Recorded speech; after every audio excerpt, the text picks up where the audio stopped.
I never thought I'd be sitting here trying to figure out how everything fell apart. I mean, I always thought I was like too smart for this kind of mess.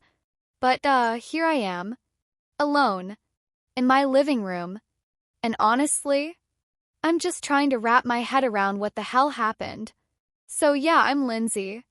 I'm 32. And I guess I just need to get this off my chest. It all started like a month ago. My boss, you know the type, the one who's always connected to the right people, he invited me to this concert. But not just any concert. Oh no, it was like full VIP treatment, backstage passes, the whole deal. Obviously, I was, thrilled. I mean, who wouldn't be? This wasn't some random invite, this was because of my work. I felt like, yeah, I earned this, right? I work hard. I deserved a little fun. Anyway, I told my husband Ryan about it, and he was, well, kinda indifferent. Like, he didn't seem mad or anything, but he wasn't, excited for me either. Felt weird, but I brushed it off. Ryan's always been kind of a homebody. He doesn't really, get hyped about stuff like this. Till I kinda expected him to, I don't know, act like it was a big deal. But nope. He just shrugged and said, yeah, go if you want. I was like a little irritated. I mean, come on, at least pretend to be happy for me, right? But whatever. His loss, honestly. So, yeah, I went to the concert. I was gone the whole night, and honestly, I had a blast. The VIP section was like everything I'd imagined. Free drinks, mingling with people who actually seemed important, and for once I felt like I wasn't just Lindsay the wife or Lindsay the mom, I was just me. And yeah, maybe I wasn't thinking about Ryan much. Or the kids. I mean, they were fine, right? Ryan had everything under control at home. By the time I got back, it was, super late. Like almost 2 a.m. I was still buzzing from the night, maybe a little tipsy. Okay, fine, more than a little. I figured Ryan would be asleep, like why wouldn't he be? But nope. There he was, sitting on the couch, wide awake. He looked up at me as I walked in, and I don't even know how to describe the look on his face.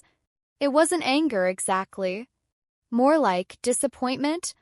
And I just stood there in my concert outfit, still riding that high while he stared at me.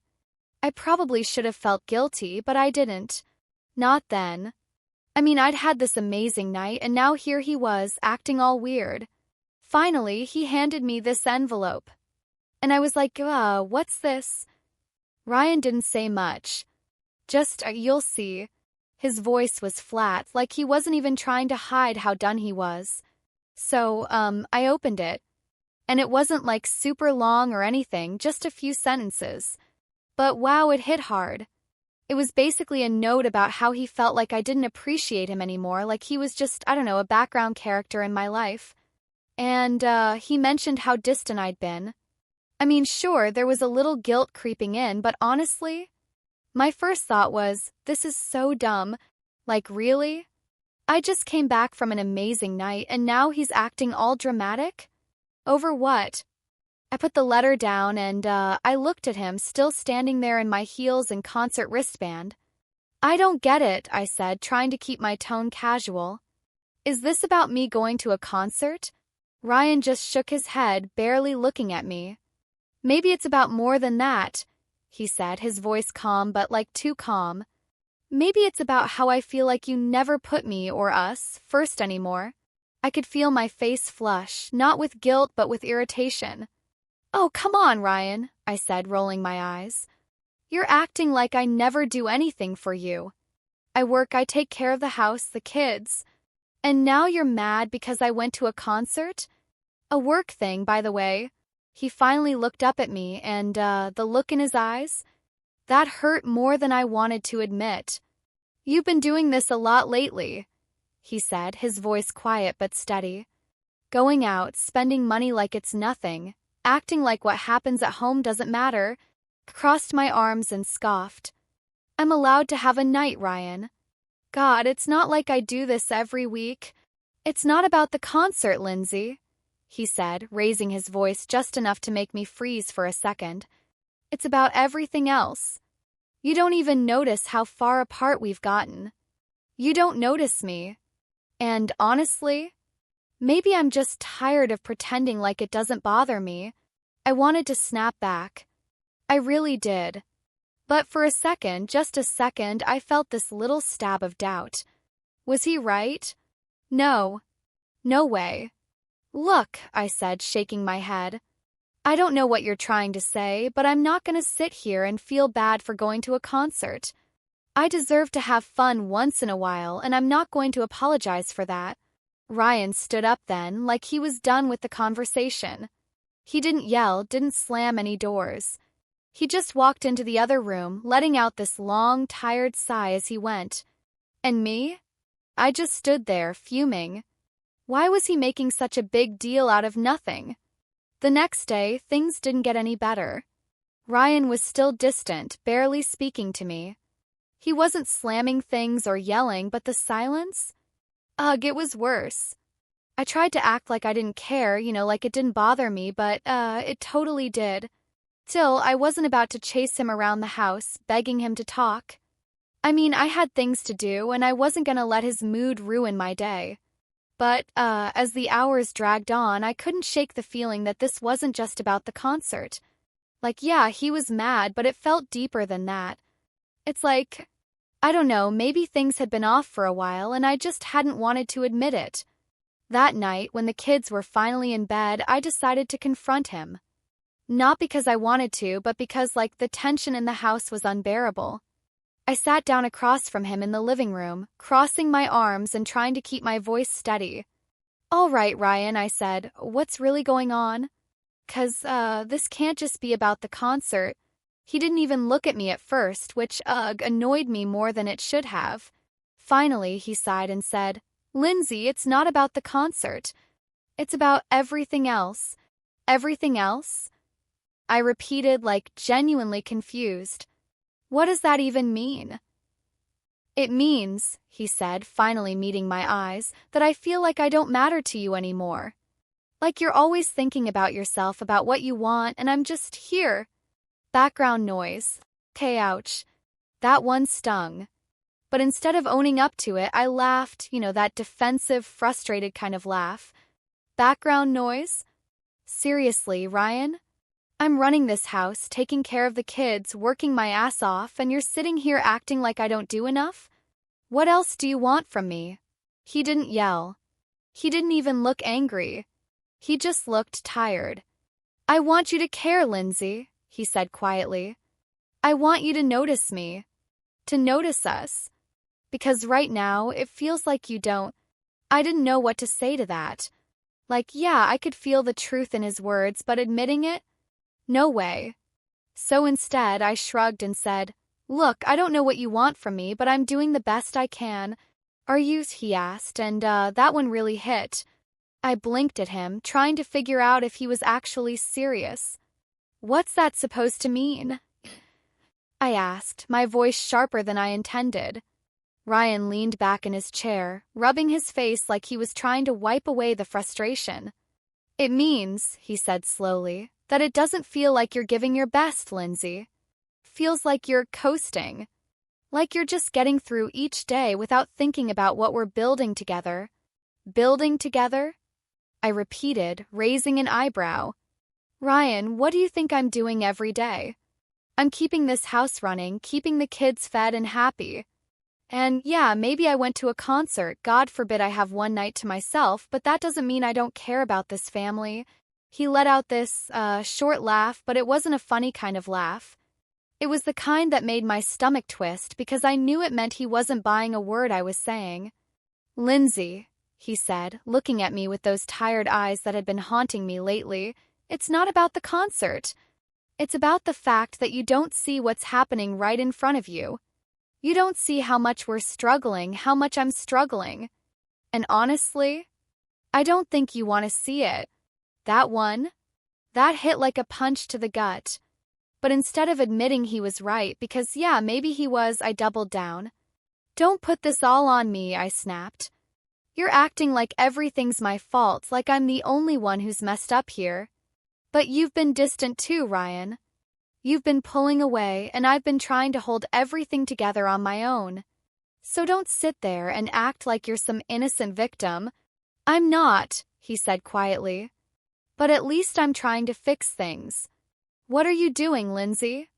What have you been doing besides running away from all of this? I didn't have an answer for that. Not one I was ready to say out loud, anyway. So instead, I got up and walked out of the room.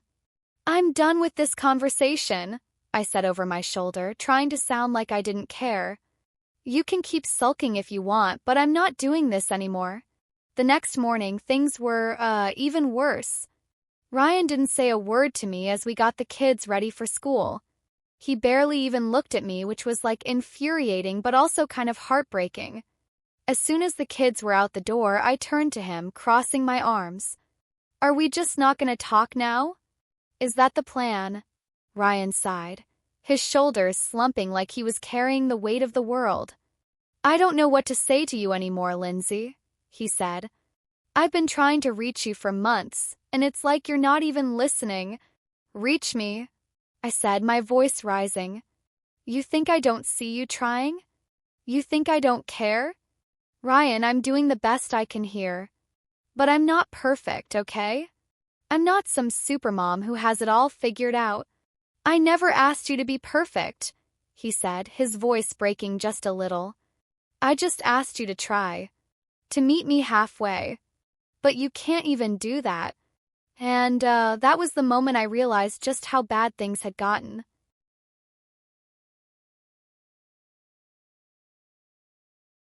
The next few days felt like walking on eggshells. Ryan wasn't giving me the cold shoulder anymore, but things were far from normal. There were these long stretches of silence, punctuated by small talk about the kids or dinner or whatever surface-level stuff we could manage. It wasn't much, but it was better than nothing, I guess. I tried to show him I was making an effort. Little things like making his coffee in the morning or sitting down with him to watch TV even if I wasn't interested in the show. It wasn't anything huge, but I thought maybe it would help. One night, after the kids went to bed, I finally brought up the thing I'd been avoiding, the money. Hey, can we talk about the bills? I asked, sitting down at the kitchen table where he was sorting through a stack of paperwork. He looked up, surprised. You want to talk about the bills? Yeah, I said, trying not to sound defensive. I know I've, kind of ignored them and I want to, help figure it out. He sighed, leaning back in his chair. Lindsay, it's not just about the bills. It's about the way you've been handling everything, or not handling it.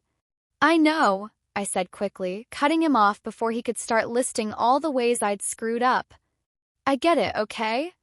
I've been bad with money and I've been, distant, but I want to fix it. His expression softened, but only a little. Okay. Then let's start with this. He slid the stack of bills across the table.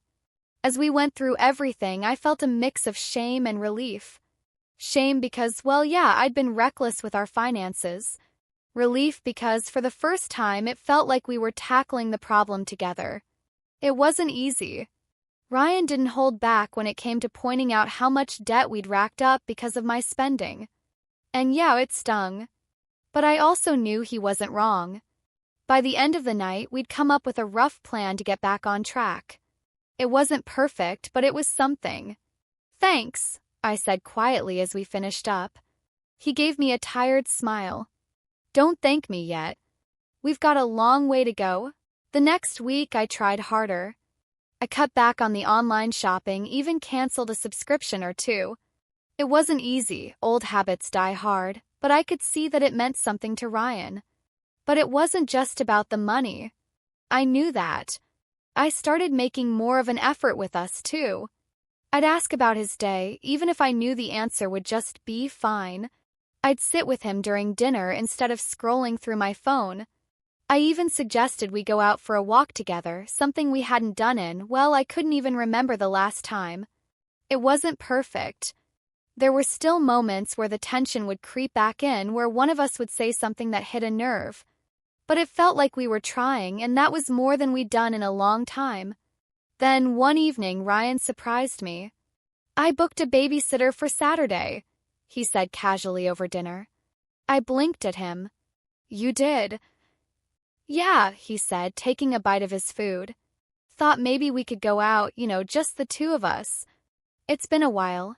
I didn't know what to say. I was so used to him being distant, to him pulling away, that this felt unexpected. That sounds nice, I said finally, smiling a little. He nodded, and for the first time in weeks it felt like we were on the same page. That Saturday we went to a little restaurant downtown.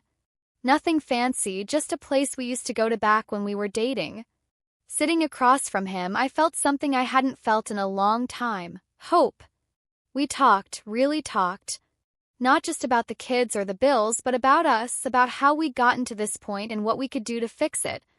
I'm not perfect, I said at one point, my voice shaky. I know I've made mistakes, and I know I've taken you for granted, but I want to do better, Ryan. I really do. He reached across the table and took my hand. I'm not perfect either, he said softly. But I'm willing to try if you are. That night felt like a turning point. It wasn't a magical fix. All our problems didn't just disappear, but it was a start. And for the first time in a long time, I felt like maybe, just maybe, we could find our way back to each other. The weeks that followed were, better, not perfect, but better.